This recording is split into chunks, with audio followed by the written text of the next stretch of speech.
na ile kitu tulikuwa na eneza katika Kirinyaga County ni umoja na upendeleo, alafu tufanye kazi kwa bidii.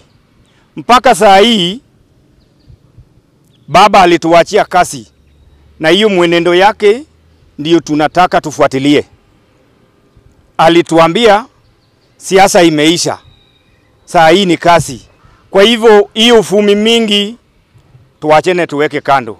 Hii mambo mengi ya kutushiana kuweka hapa, hiyo italeta sara katika wananchi ama common man. Matamshi mabaya ambayo wanasiasa wanatoa wakati wanajipigania yanatugawanyisha sisi, hasa vijana na kina mama na wafanyabiashara. Pia inaleta uoga wakati jamii wamekuwa wameishi pamoja.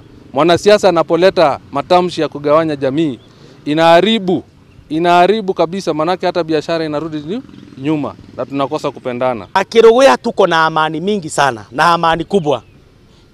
Kiruguya jamii zote ambao zimejumuika hapa ni zaidi ya 45, na hizi jamii zote tukiongeza za Kenya ni 42, lakini tukiongeza Muhindi na Wanaishan wote wako Kiruguya, na hata wa Rwanda na wa Uganda wako hapa, ndio tunafika 45.